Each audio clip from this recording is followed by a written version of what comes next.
Bien, muy buenos días, estimados alumnos y alumnas. Les saluda el profesor segundo Víctor Flores Fernández, profesor del curso de Psicología en este ciclo virtual 2021. El día de hoy vamos a abordar el tema sobre afectividad y emociones, ¿no? Este es un tema que es bastante álgido, ¿no? Porque son experiencias y vivencias que pasamos y afrontamos todos los días, ¿no? ¿Qué es lo más difícil en las emociones, alumnos? Lo más difícil es gestionar los asaltos emocionales, ¿no? Cuando te invade, por ejemplo, la ansiedad, cuando te invade el miedo, ¿qué haces frente a eso? ¿No?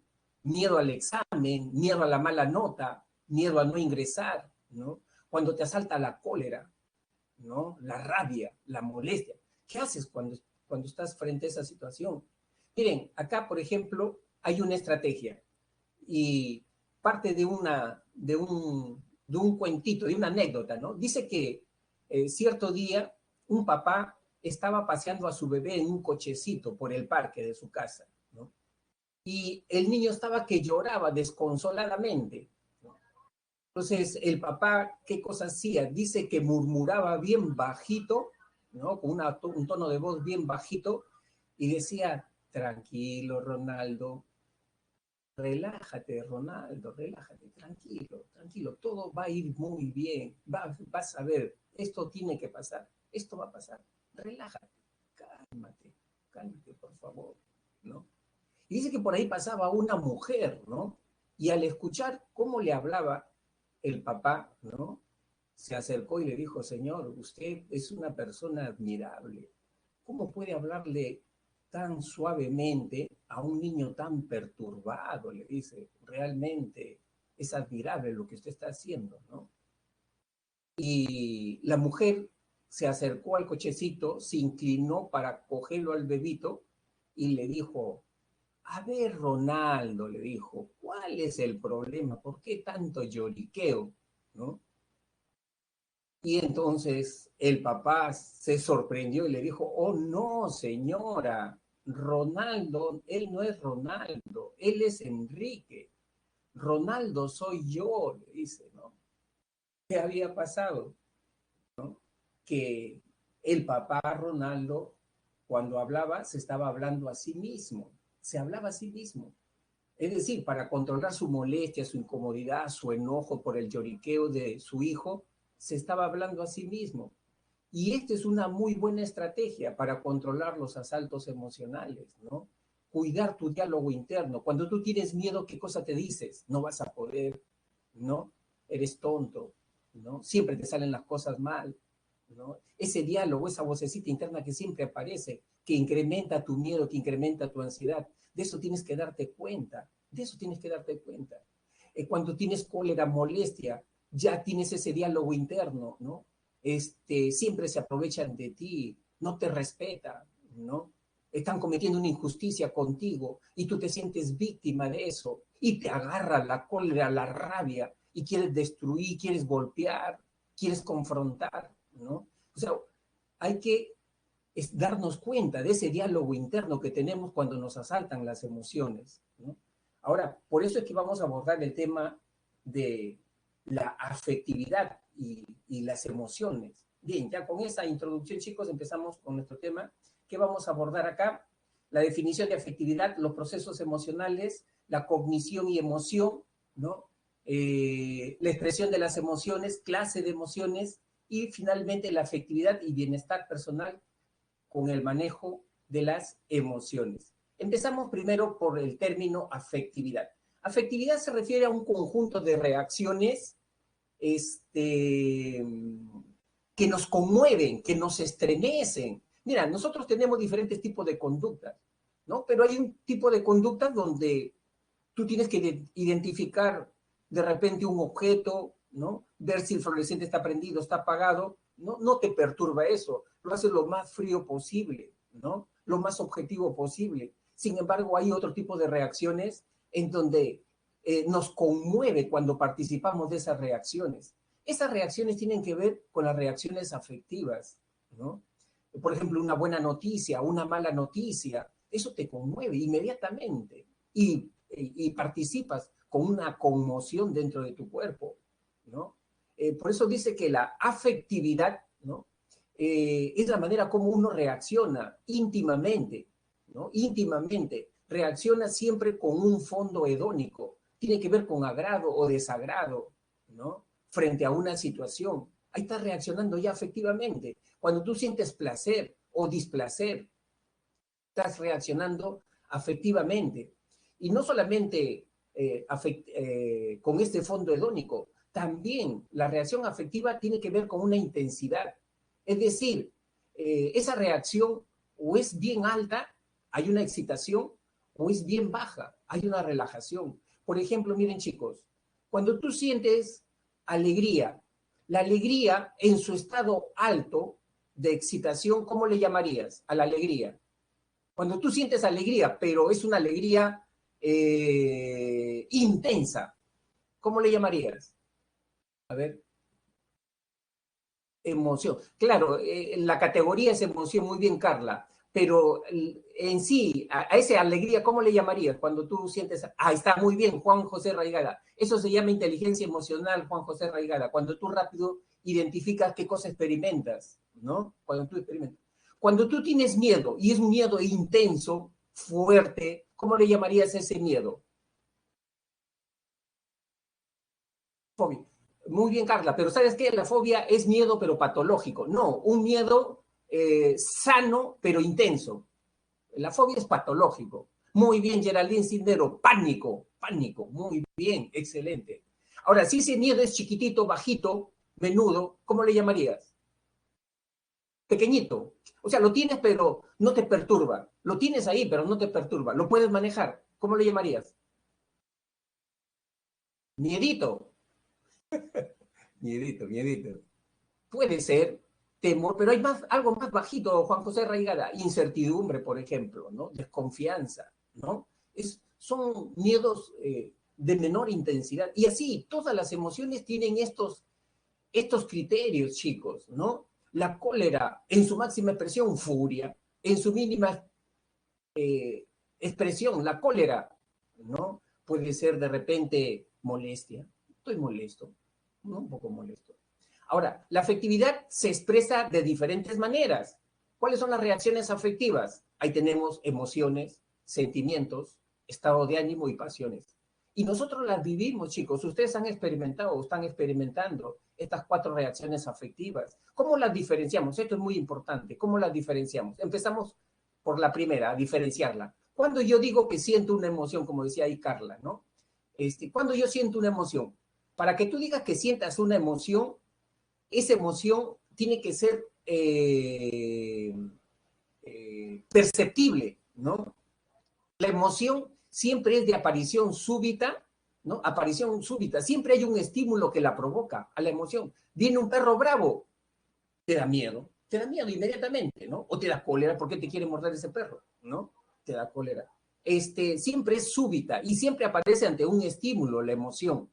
Ahora, la emoción es intensa, te conmueve, ¿no? Participa todo tu cuerpo de esa emoción, ¿no? Por eso que dice que tiene un componente corporal gestual alto, componente corporal gestual alto, es intensa la emoción, ¿no? Y la emoción es de corta duración. Se fue el perro bravo, se fue el miedo, se fue la cólera, ¿no? No dura mucho, segundos, segundos demora solamente la emoción, ¿no?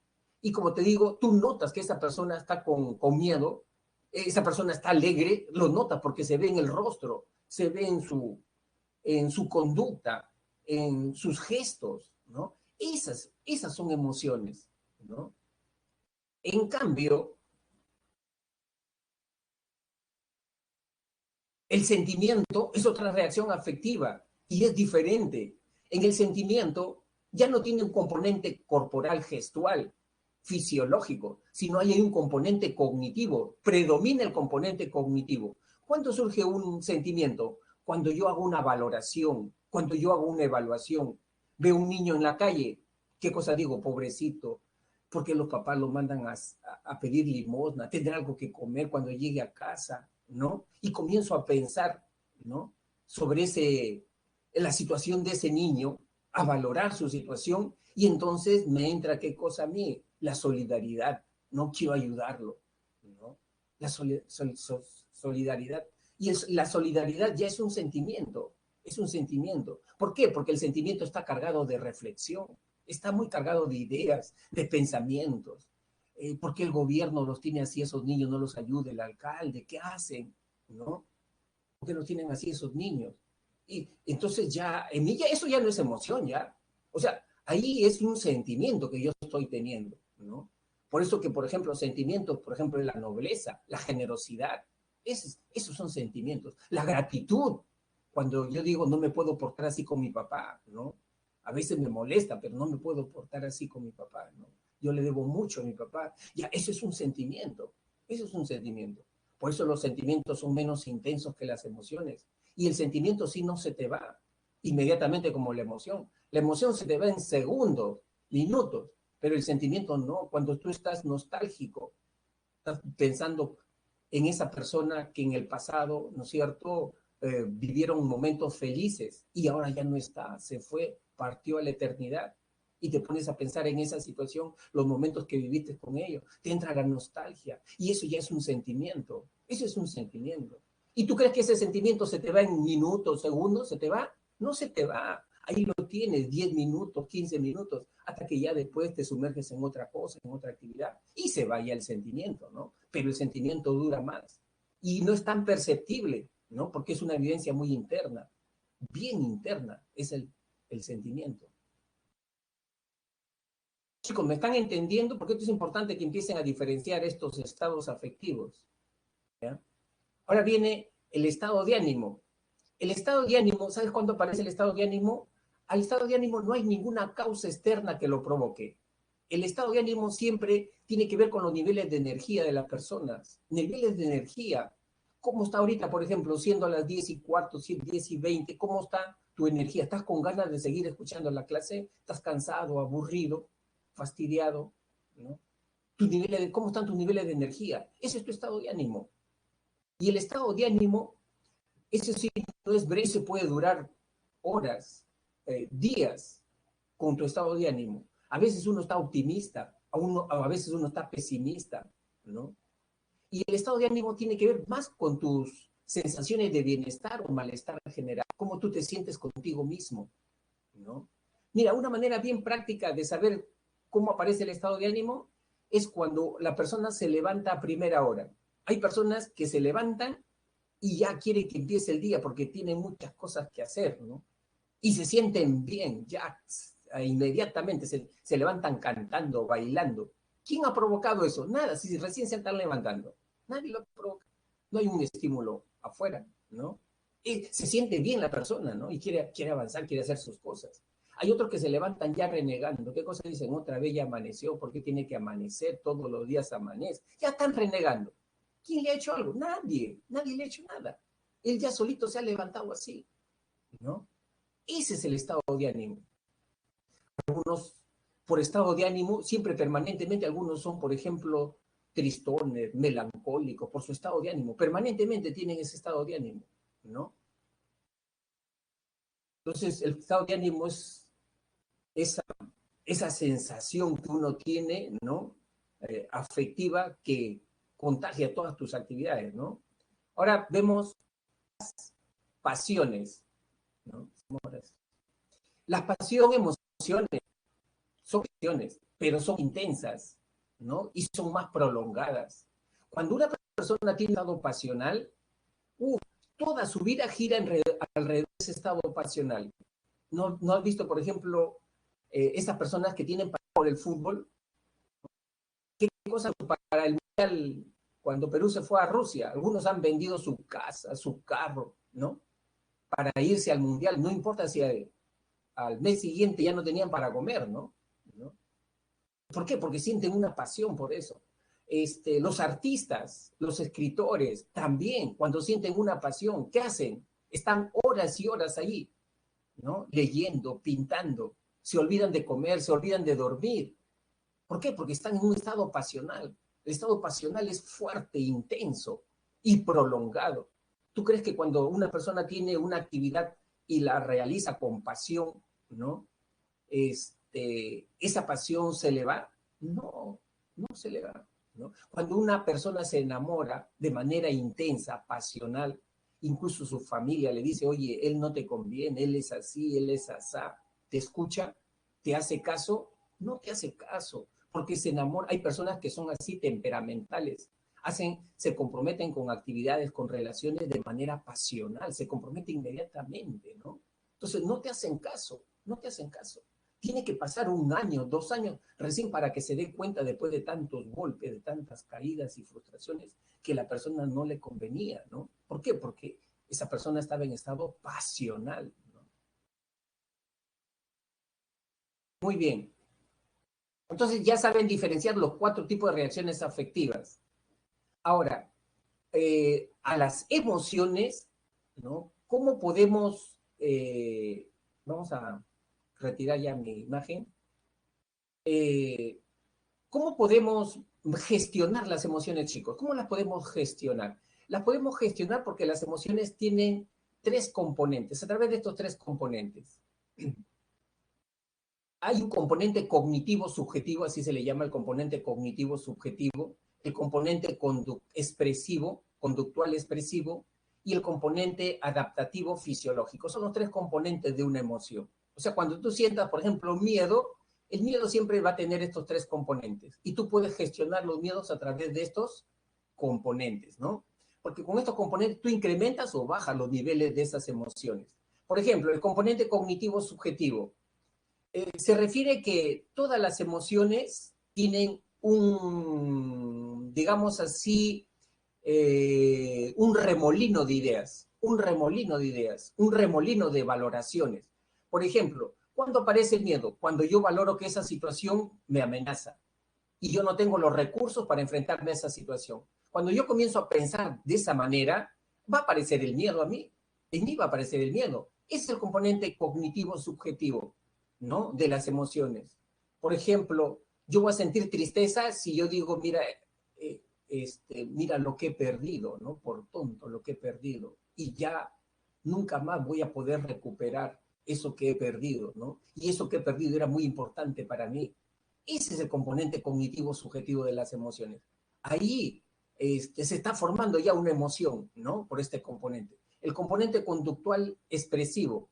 Se refiere que las emociones se manifiestan a través de los gestos, de las conductas, ¿no? Por ejemplo, cuando la persona siente alegría, ¿no? ¿Qué pasa en su rostro? ¿No? Las pupilas se dilatan, brillan sus ojos, sus ojos tienen un brillo. Cuando las personas tienen tristeza, tú notas que esa persona está triste porque sus ojos son opacos, bien opacos, ¿no? Entonces, esa persona está triste, ¿no? Sus ojos no tienen ese brillo, ¿no? La nariz también, ¿no? ¿Cómo se pone? Y conductual, porque todas las emociones tienen un patrón conductual. Cuando una persona, por ejemplo, tiene miedo, ¿tu miedo qué te dice como patrón conductual? Corre, huye, escapa, escóndete. Eso es lo que te dice tu miedo como patrón conductual. Si uno tiene cólera, ¿qué te dice? Ataca, confronta, ¿no? Ataca, confronta. Tu cólera te dice eso. Eso es lo que te dice. Por eso, ¿se acuerdan en el anterior diapositiva sobre autocontrol emocional? ¿No? Ten cuidado y mucho cuidado. Comienza a analizar, a ser consciente de tus diálogos internos. Tus diálogos internos, ¿no? Las emociones tienen un lenguaje, te dicen algo. ¿Y cómo reaccionas frente a eso? ¿Cómo deberías reaccionar frente a eso? ¿No? Ser consciente de eso. Y también tiene un componente fisiológico. ¿Qué significa esto? Que hay un cambio dentro de tu organismo. Ahí está tu sistema nervioso autónomo, tu corazón, tu estómago, cómo reacciona, ¿no? Por ejemplo, cuando una persona tiene cólera, ¿qué aparece? Dice que el corazón comienza a bombear sangre. ¿Y dónde manda la sangre el corazón? Manda a los brazos, a los brazos. Por eso que esos brazos, cuando uno tiene cólera, están con dinamita ahí, ¿no? Listos para golpear, cachetear, ¿no? ¿No? Ya, ¿por qué? Porque las emociones son unos dispositivos, ¿no? Unas programaciones fisiológicas que por la evolución de nuestra especie nos preparan para determinadas situaciones. Son programas biológicos las emociones, ¿no? Cuando uno tiene miedo, ¿qué pasa cuando uno tiene miedo? El corazón comienza a bombear sangre, saca sangre donde no tenga y la manda a las piernas, a los pies. ¿Y por qué a las piernas, a los pies? Para que estés listo para correr, para que puedas estar listo para huir del peligro, ¿no? Y mira cómo es esa función que tienen las emociones de adaptación, de sobrevivencia. Si tú tienes miedo, ¿no? Porque de repente alguien te está siguiendo, ¿no? Tú comienzas a correr y no te cansas, sigues corriendo, no te cansas, ¿no? Incluso te puedes doblar un poquito ¿no? El pie y no sientes dolor, no sientes dolor, ¿no? Porque es tu miedo, es la adrenalina que tienes en tu cuerpo. Incluso te puedes cortar el pie y no sale sangre, no sale sangre, ¿no? ¿Por qué? Porque la emoción te ha diseñado ya, nos ha diseñado a nosotros para sobrevivir, ¿no? Para sobrevivir y no prestarle atención a eso hasta que pase el peligro. Una vez que ha pasado el peligro, recién ahí ya te das cuenta del dolor, de la sangre que sale, ¿no? Esa es la función que tienen, ¿no? Y justamente cuando uno tiene una emoción muy fuerte y perturbadora en su corazón, en su cuerpo, aparecen las enfermedades psicosomáticas, pues, ¿no es cierto? O sea, esa persona, por ejemplo, que tiene cólera reprimida, no sabe expresar su cólera, ¿qué aparece ahí? La gastritis. Ya tiene gastritis esa persona. ¿Por qué? Porque no sabe gestionar su cólera. No sabe gestionar su cólera. Esa persona que siempre tiene miedo, su corazón ahí oprimido, ¿no? Con taquicardia siempre, con arritmias, ¿no? Porque no sabe gestionar el miedo. Entonces, a eso se refiere, chicos. Eh, Ahora, en el cerebro, ¿cómo es que se procesan las emociones? ¿No? ¿Cómo se procesan las...? Ahí ustedes tienen que ver que tenemos tres estructuras básicas importantes en la vivencia y en la gestión emocional, ¿ya? En la vivencia y en el control emocional. Empezamos primero, por ejemplo, cuando tú sientes alegría, ¿qué pasa cuando tú sientes alegría? Tú te vuelves expansivo, ¿no? ¿En qué sentido expansivo? ¿No? Quieres abrazar, quieres comunicar tu alegría, ¿no? Tus ojos son vivaces, te brillan los ojos, la expresión es sonriente, ¿no? Ahí se está activando el sistema nervioso autónomo, ¿no? El sistema nervioso autónomo se activa inmediatamente, ¿no? Esto que enerva todos los órganos internos, corazón, riñones, pulmones, estómago, ¿no? Con su rama simpática y rama parasimpática, ¿no? Cuando uno siente emoción, también se activa el sistema límbico, ¿no? Que es el cerebro emocional, ¿no? Acuérdate de la amígdala. ¿Por qué sientes alegría, tristeza, miedo? Porque tienes amígdala cerebral. Si no tuvieras esa amígdala, te la cortan, tú serías una persona sin emociones, sin preferencias, sin iniciativas. Donde te sientan ahí te quedas, ¿no? No tendrías ganas de ir a comer, de ir al baño. No tenías esa sensación de agrado ni de desagrado, ¿no? Pero la amígdala te da toda esa vivencia emocional, tristeza, miedo, cólera, ¿no? Ahí tenemos también el tálamo, ¿no? Donde el tálamo recibe la información y el tálamo manda esa información o bien a la corteza o bien al sistema límbico para que se procese inmediatamente. El hipocampo, que tiene que ver con la memoria, ¿no? Los recuerdos emocionales.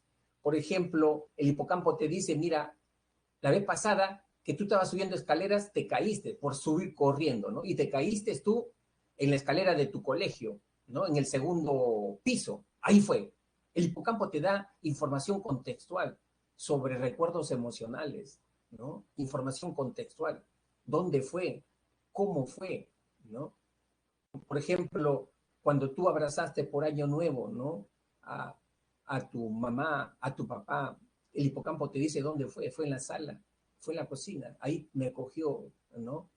El, eh, los, eh, las 12 de la noche, ¿no? Entonces, eso es lo que hace el hipocampo. Pero nosotros no somos esclavos de las emociones, no somos esclavos de las emociones.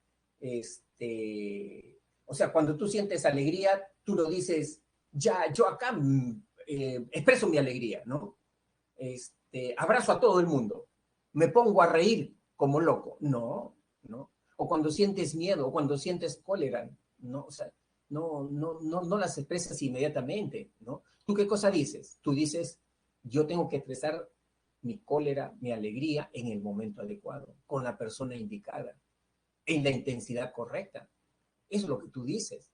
¿Y quién te da esas órdenes? Ya no son estos sistemas los que te dan esas órdenes, esos parámetros. Esos parámetros te lo da el córtex prefrontal.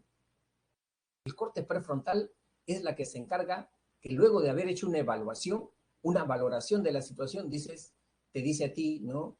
Eh, eh, de esta manera tienes que expresar tu miedo, ¿no? De esta manera tienes que expresar tu cólera.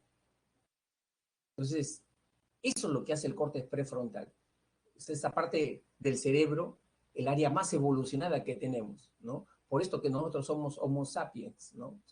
Dicen chicos que las vías nerviosas que unen el córtex prefrontal con todo el sistema límbico para el control de las emociones se van madurando generalmente en la adolescencia. Si el adolescente a los 15, 16, 17 años no ha hecho ejercicio de manejo y gestión emocional, especialmente lo que hablamos nosotros, los asaltos emocionales, el pánico, la cólera, ¿no? Si no ha hecho ejercicio, es una etapa crítica la adolescencia. Ya después de adulto, 30, 35 años, es bien difícil ya, más difícil, ¿no? O sea, tiene que recibir terapia ya para que haga un manejo emocional, ¿no? Entonces, en la etapa en la que ustedes se encuentran, es donde ahí ustedes tienen que hacer metacognición sobre sus asaltos emocionales, ¿no? Conocerlas. ¿Qué cosas te dice esa emoción? Y tú no eres esa emoción, tienes que distanciarte de esa emoción, ¿no? O sea, no te sientas tú como que estás dirigido por esa emoción, ¿no? Tú eres más que esa emoción, ¿no? Más bien entiéndela, compréndela esa emoción, ¿no? Si tú la entiendes, la comprendes, tu miedo, ¿qué te dice? Escapa, huye, corre, siempre te va a decir eso. Es el único consejo que te dice el miedo. Pero tú dices, no, o sea, de repente hay otra alternativa frente a esa situación, ¿no? No puede ser la única alternativa escaparme, correrme, esconderme, ¿no? Porque el miedo te dice eso, ¿no? Entonces tú comienzas a reflexionar con tu miedo y comienzas a manejarlo tu miedo, comienzas a manejarlo, ¿no? Y ya no te perturba tanto, no te perturba tanto. Igual sucede con la cólera. ¿Quién hace toda esa gestión? El córtex prefrontal. ¿De acuerdo? Córtex prefrontal. Chicos, ¿me van entendiendo? De repente estoy hablando como loco yo. A ver, ¿se está entendiendo? Jessy Jara, sí. Sí. Daniela Ibáñez, sí, dice. Eso es lo importante, que se vaya entendiendo, ¿no? Entonces,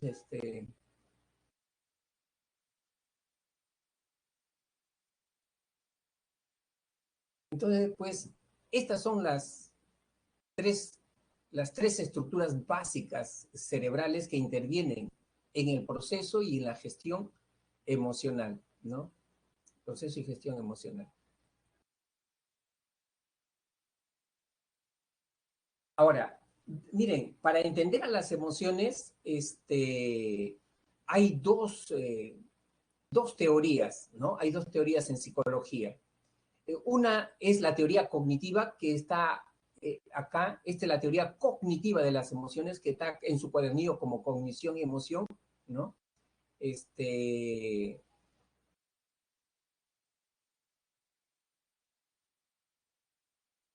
y otra es la teoría evolutiva de Charles Darwin, que en su cuadernillo está con ese subtítulo de expresión de las emociones, ¿ya? O sea, manejamos dos teorías sobre cómo son las emociones, ¿no? Entonces, eso es lo que vamos a explicar ahora, ¿ya? Empezamos entonces con la teoría eh, cognitiva, ¿no? ¿Qué cosa dice la teoría cognitiva? Ella dice que una emoción siempre es producto de una valoración de un estímulo, producto de la interpretación de un estímulo, ¿no? Es decir, ¿por qué aparece el miedo? ¿Por qué aparece la cólera? Porque ante una situación, a esa situación la interpretamos, ¿no? Por ejemplo, si estamos frente al mar, ¿no? Estamos frente al mar y decimos, ¿no? Me han dicho que esta playa es peligrosa, ¿no? que esta playa ingresa y encuentra a veces pozos profundos, ¿no? En un ratito, ¿no? Y me puedo ahogar, ¿no?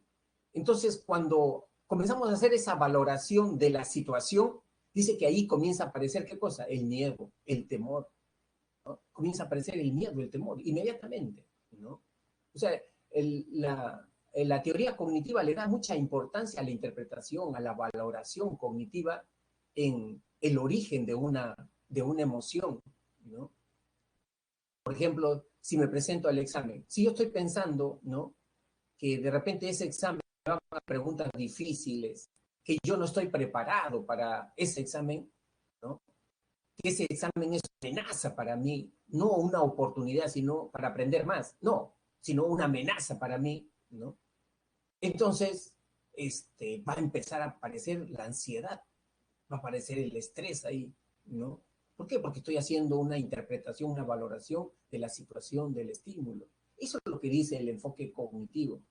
Ahora, de estas teorías cognitivas hay dos. La teoría cognitiva fisiológica de Schachter y tenemos también la teoría cognitiva de Lazarus, ¿no? O sea, son dos teorías cognitivas, ¿ya? Empezamos entonces primero por la teoría de Schachter. Schachter dice que para que aparezca una emoción tiene que haber una doble evaluación. ¿Cuál es esa doble evaluación? Primero, dice, yo tengo que evaluar la situación. Evalúo la situación. Si yo veo a un oso, por ejemplo, en un bosque, ¿no? Yo veo, ¿ese oso es peligroso o se viene de manera tranquila? ¿Es peligroso o viene tranquilo? O cuando yo veo de repente, me presento a un examen, ¿no? Reviso las preguntas. ¿Son preguntas sencillas? ¿Son preguntas fáciles o son preguntas complejas? O sea, primero hago una evaluación de la situación, dice Schachter. Y luego también hago una evaluación de mi cuerpo. ¿Qué está ocurriendo en mi cuerpo? ¿Qué pasa conmigo? La temperatura de mi cuerpo se eleva, estoy sintiendo cólera. La temperatura de mi cuerpo se está bajando, me estoy sintiendo frío, están sudando mis manos. Entonces ¿no? Es miedo, ¿no? Hago una valoración también de lo que está pasando en mi cuerpo. Por eso que se llama cognoscitiva fisiológica.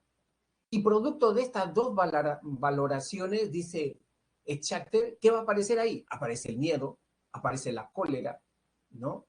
Aparece la alegría, ¿no? O sea, hay esos dos factores que son importantes en la producción de las emociones, ¿no? Entonces, esa es la teoría cognitiva, ¿no? O cognoscitiva. En cambio, Lazarus dice que para que aparezca una emoción, en la persona se dan dos tipos de evaluación, ¿no? Hay dos tipos de evaluación, una evaluación primaria y una evaluación secundaria. ¿Cuál es la evaluación primaria? La evaluación primaria, chicos, es cuando yo evalúo la situación y veo si esa situación me perjudica o me beneficia a mí, ¿no? Entonces, por ejemplo, vamos a ver acá un ejemplo, les voy a poner otro para que se ayuden a entender. Si yo estoy frente al mar, ¿no? Frente al mar. Entonces, yo digo, ¿entro o no entro? ¿Entro o no entro? ¿Ahí qué cosa hago? Una evaluación primaria, ¿no? ¿Qué me han dicho sobre esta playa, por ejemplo? Si estoy en una playa frente a Ventanilla, ¿no? Entonces, si me dicen, no, yo tengo conocimiento que las playas de Ventanilla son peligrosas, ¿no? Son bien peligrosas, ¿no? Incluso ahí ya están colocando, mira, veo ahí señales, esos postecitos con banderas rojas, ¿no? Peligroso, sumamente peligroso, ¿no? Esta playa es sumamente peligrosa. ¿Qué cosa estoy haciendo ahí? Una evaluación primaria, ¿no? En el caso del examen, ¿no? ¿Qué examen es? Este es el tercer examen. Van a venir preguntas más complicadas que los anteriores, más complicadas, pero pesa más, su puntaje pesa más, ¿no? O sea, ¿estoy haciendo qué cosa? Una evaluación primaria. Estoy haciendo una evaluación primaria. Estoy evaluando la situación. Pero hasta ahí no aparece la emoción. Tiene que haber una evaluación secundaria. ¿Y cuál es la evaluación secundaria? Ya es una valoración de los recursos que tú tienes para enfrentarte a esa situación. ¿Cuáles son los recursos que tú tienes para enfrentarte a esa situación? Si estás frente al mar y tú dices, ¿no? Pero yo sé nadar, pues, yo sé nadar, yo soy un experto nadador, ¿no? He salido de muchas incluso, ¿no? Y esto a mí no me amilana, ¿no? ¿Qué cosa estás haciendo ahí? Una evaluación secundaria, ¿no? En el caso de la joven que se presenta para el examen, ¿no? Para el tercer examen, ¿qué cosa dice la joven como evaluación secundaria? No, yo ya he revisado todos los temas de este curso, ¿no? Y sí los domino, ya los he practicado, ¿no? Puedo responder a las preguntas, cualquier pregunta que me venga, ¿no? Puedo responderlas. Entonces, no hay problema. Y entonces, ¿qué cosa aparece ahí? Ahí aparece el valor, el coraje. Aparece el valor, el coraje. Pero si uno dice, no, no he estudiado, no me he preparado, recién he empezado a estudiar con fuerza en la última semana ya para el examen, ¿no? ¿Cómo no estudié antes, ¿no? Tercer examen van a venir preguntas más complicadas, ¿no? Entonces ahí ya qué aparece, aparece la ansiedad, pues, ya aparece la ansiedad, aparece el miedo, aparece el estrés, ¿no? Eso es lo que dice Lazarus, ¿no? Para la producción de las emociones. ¿Está claro, chicos? ¿Alguna duda? Vamos a ver cómo estamos. Porque siempre preguntan sobre esto. Profe, gracias a la amígdala es aún que seguimos sobreviviendo. Claro, claro, Diego, porque en realidad la amígdala cerebral nos da esas reacciones rápidas, ¿no? De agrado o desagrado, preferencia o rechazo, inmediatamente, ¿no?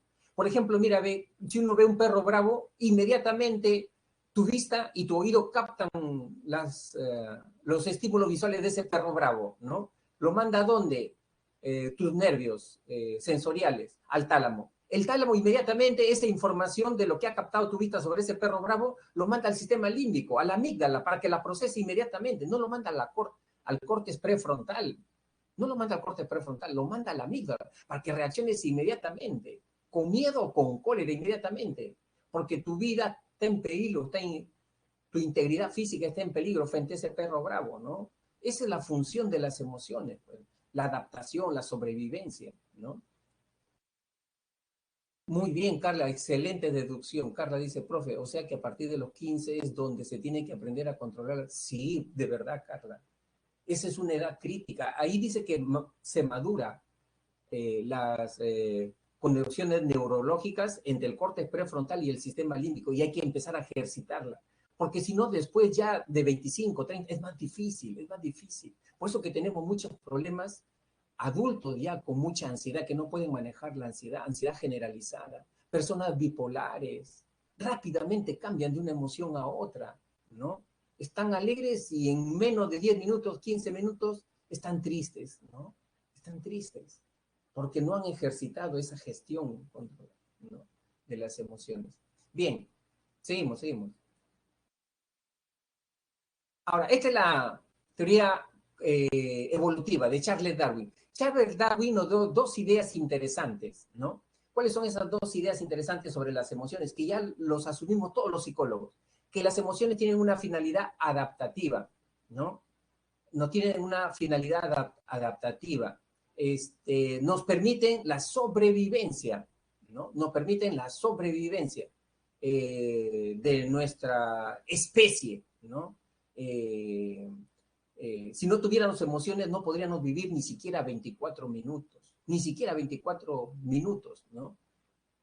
Ni 24 horas, no podríamos vivir, ¿no? Porque el miedo nos hace prudentes, por ejemplo, ¿no? Para cruzar una pista, no decimos inmediatamente ya la cruzo, ¿no?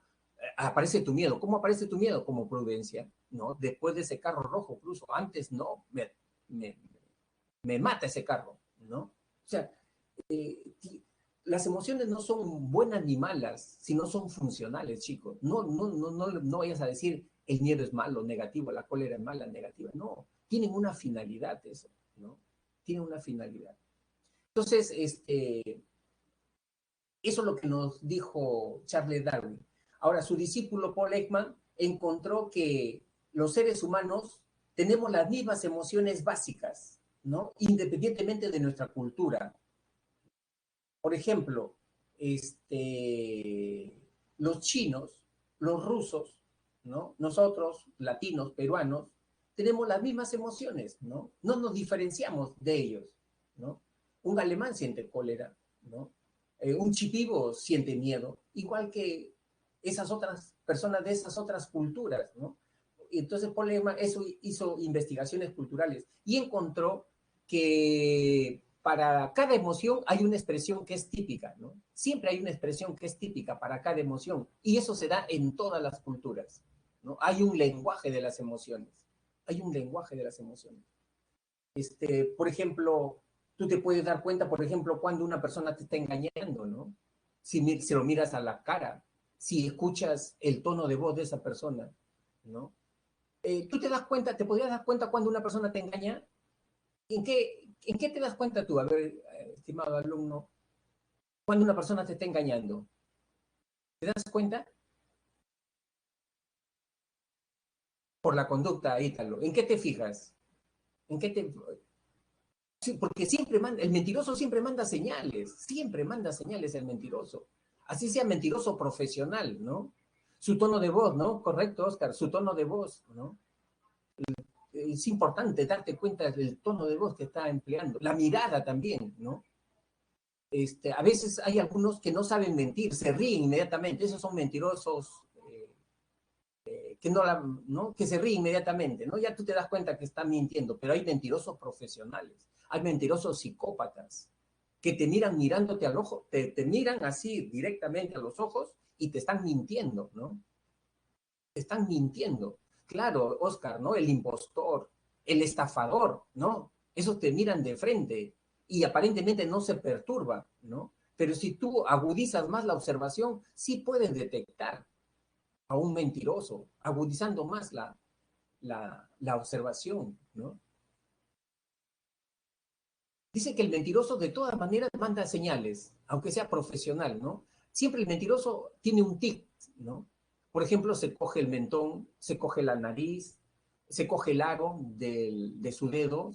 O sea, siempre, como no está diciendo algo auténtico, si no está manipulando, siempre tiene un tic nervioso, aunque sea pequeñito, pero tiene un tic nervioso y tú tienes que darte cuenta de ese tic nervioso, ¿no?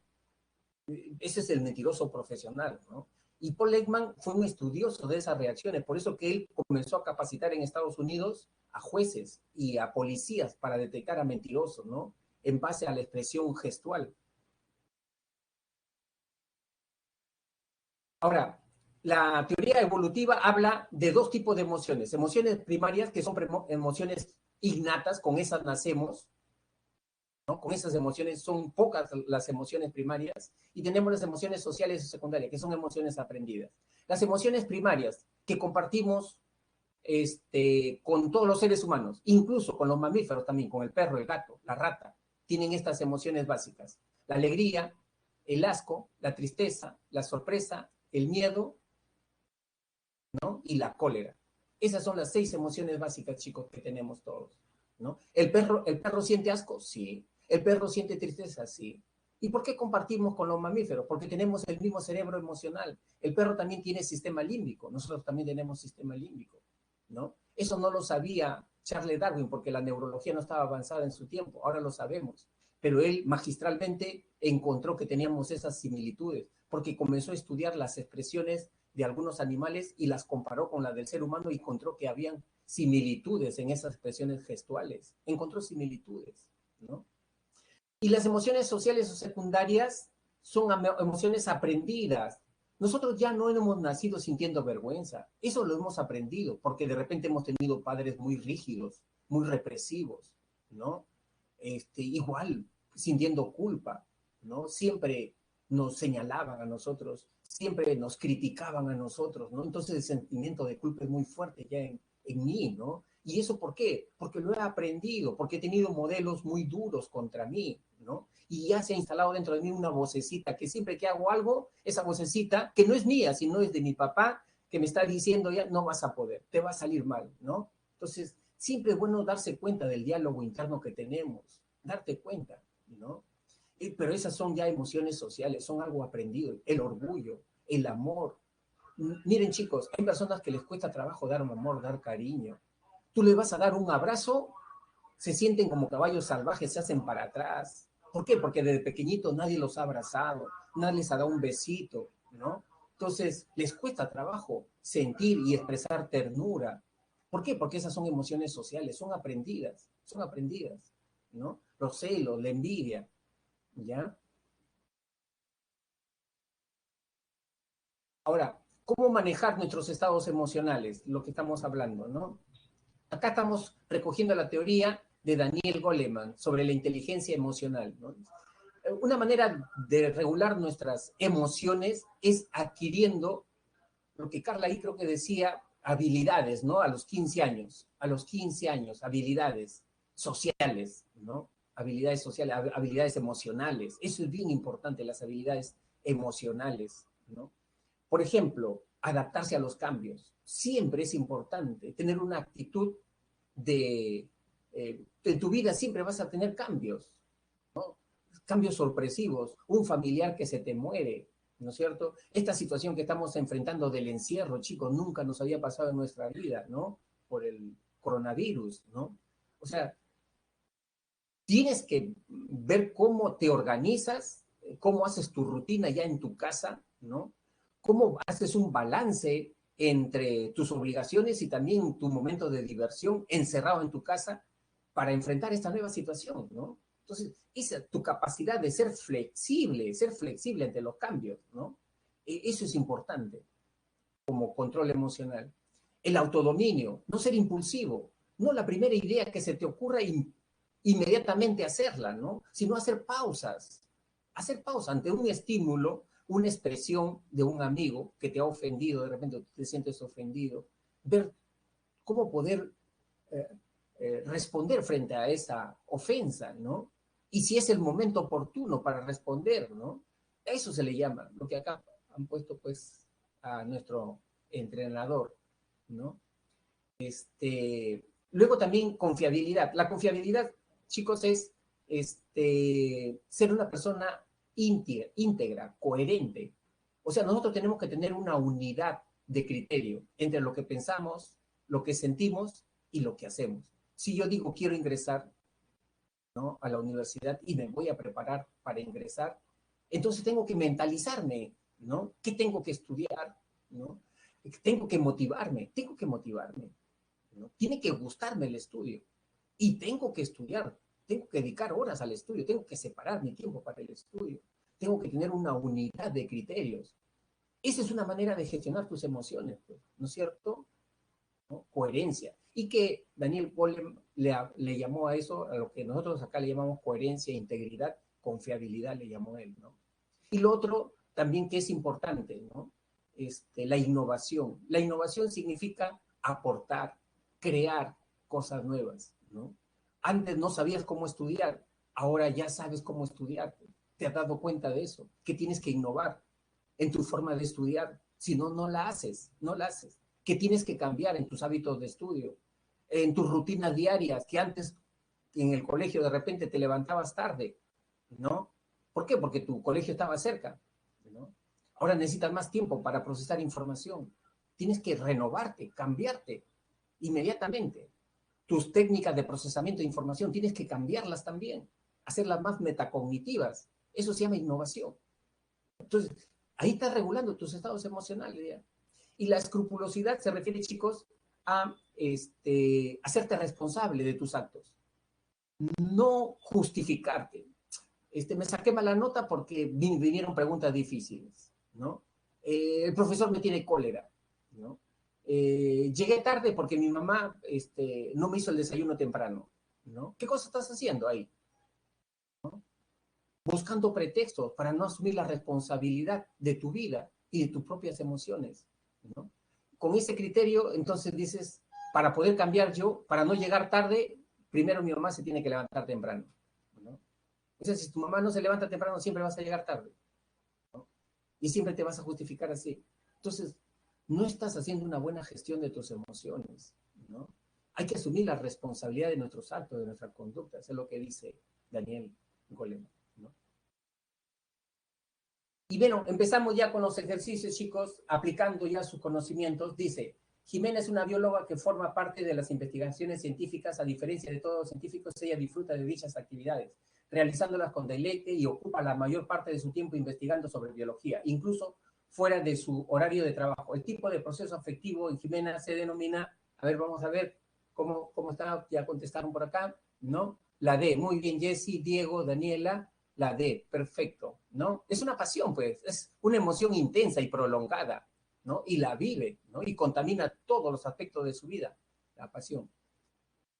2. Joana vio en las noticias el asalto de una joyería donde ella mandó a hacer una sortija. Cuando a la semana siguiente tuvo que ir a recoger su pedido, al ver asomarse a un sujeto que buscaba algo en su bolsillo, inmediatamente sintió que su corazón palpitaba rápidamente, pero al darse cuenta que era un proveedor que sacaba una boleta de venta, se calmó y pensó que no tendría que haber reaccionado así. Las estructuras del sistema nervioso vinculadas al estado afectivo que ha experimentado Joana son el, puntos suspensivos, ¿no? El y puntos suspensivos respectivamente. ¿Cuál sería, pues, chicos? Acuérdense, primero, reacción del sistema nervioso autónomo, ¿no? Autónomo, latido de corazón. ¿Quién interviene ahí? Primero. Y después dice, no es para tanto, no es para tanto. No es para tanto, después dice, no es para tanto, ¿no? ¿Quién interviene ahí? ¿Cuál sería la respuesta ahí? A ver, quiero ver. Esto sí le está pidiendo pensar un poquito. Ya. Ahí pues, ya no, para no demorarnos, porque ya no nos alcanza mucho tiempo, la D, el hipotálamo, pues, regula todo el sistema nervioso autónomo. Y el córtex prefrontal regula el sistema nervioso, al sistema límbico, ¿no? Que está ahí el hipotálamo y al sistema autónomo. Luego tenemos la tercera. Un señor que estaba paseando en un parque junto a su familia observó que a policía de tránsito estaba recibiendo una coima por parte de un chofer. Él se enojó mucho y estuvo a punto de gritar en plena calle para avergonzar a ese policía, pero luego pensó que no era lo más adecuado, estando frente a su familia. El caso ilustra la aptitud emocional denominada, ¿qué cosa pasa ahí? De las 5 habilidades emocionales de Daniel Goleman. ¿Cuál sería acá que se manifiesta? A ver, chicos, a ver, ya respondieron, ¿no? Ya respondieron. La B, autodominio. Muy bien, Luigi. Jesse, Ítalo, muy bien, Daniela. Excelente, autodominio. Muy bien. Ya ves, se entiende. Y la última secuencia, la encuesta, pues la bendita encuesta, ¿no? Iniciar encuesta. Ahí está. ¿Qué te pareció la explicación de la clase de hoy día, ¿no? 5 alternativas. A, excelente, B, bueno, C, regular, D, malo y E, deficiente. Con confianza, chicos, ¿no? Evalúen siempre a su profesor, ¿no? Entonces, traten de participar todos, ¿no? Siempre es bueno recibir su opinión, ¿no? Para siempre nosotros también estar regulándonos con respecto a nuestras clases. Bien, entonces les agradezco, ¿no? Por su atención el día de hoy y ya será pues hasta la próxima semana, ¿ya? Muchísimas gracias. Un abrazo a cada uno de ustedes. Hasta la siguiente semana.